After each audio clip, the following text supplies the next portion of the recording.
From the California capital to the land of 10,000 lakes, Spurs Live presented by Academy Sports and Outdoors. Second game of the two-game trip. The Spurs take on the Minnesota Timberwolves. We tip things off here on FanDuel Sports Network. And a pleasant good evening. We say hello from the Target Center with Sean Elliott. I'm Dan Weiss.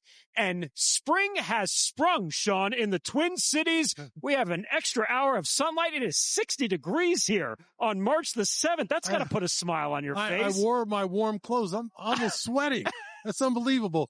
Hey, we got off the plane yesterday. It wasn't that bad. So, nice, pleasant surprise for me. Very nice indeed. You get a smile on this guy in Minnesota in March. You know it's going to be a good day. Yes. Let's take a look at what's coming up on this edition of Spurs Live as we count you down to tip-off.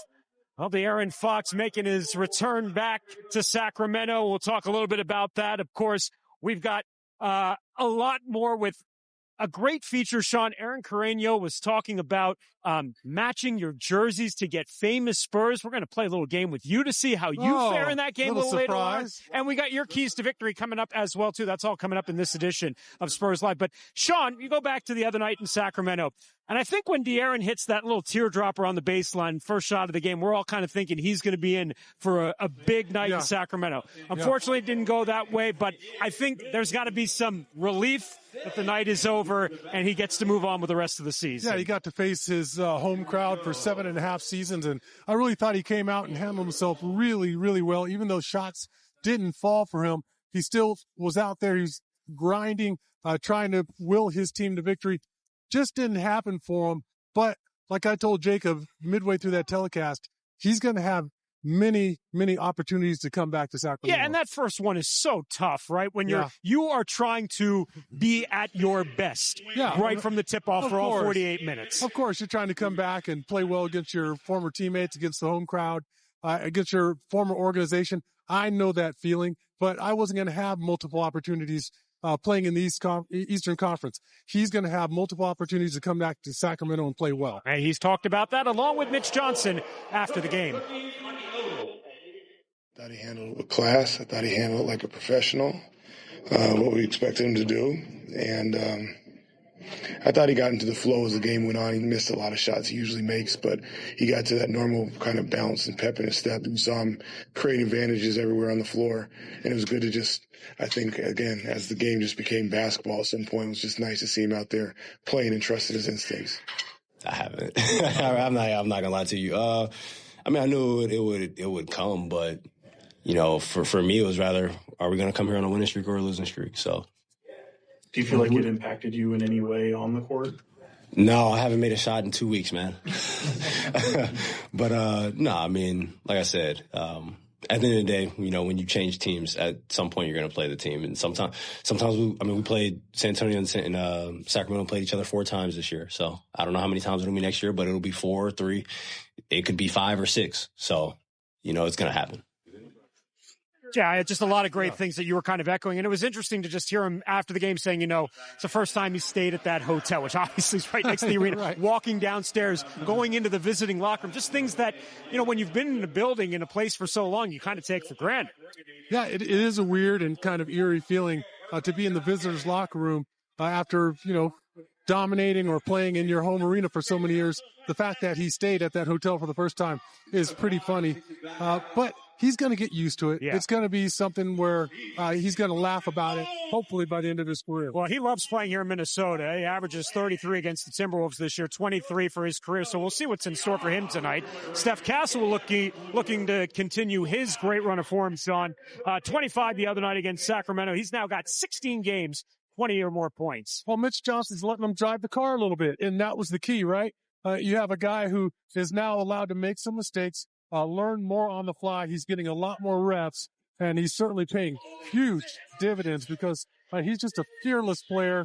And you know what I like about it, Dan? He's getting a lot of shots, and that's showing a lot of trust by his teammates. You have a lot of veterans out there that will defer to him. We had that play a couple games back where he goes one-on-one with Isaiah Hartenstein, where Harrison Barnes set that screen and he realizes the young guy's got a mismatch, go ahead and let him go to work. So a lot of the veterans and the coaching staff showing a lot of trust in him right now. He knows he belongs. He goes out there and he absolutely executes and runs the offense like he's been doing it for years. No, I've said it for a long time now. He plays beyond his years. He's got great court vision and awareness. He's coming into this league only playing 1 year of college basketball, but he still has a lot of polish. So here come the Minnesota Timberwolves tonight, Sean. This is, of course, a Minnesota ball club that last season made a tremendous run through the Western Conference playoffs. Been an up and down season this year as they try to, move on from Karl Anthony Towns with Julius Randle working as part of this group. Yeah. It's interesting, though, that, they have struggled when the games have gotten tight. They've got the most clutch losses in the NBA this year.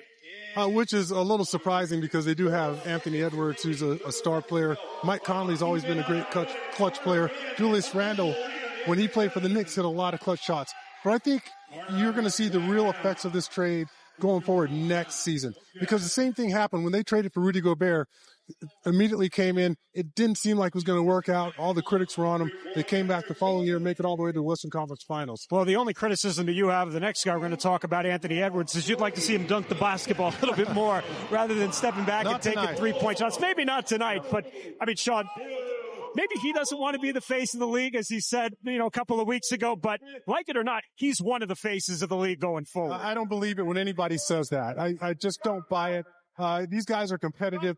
They want to one-up their opponent, the guy in front of them. You better believe these guys want to be the face of the league. But he is a star.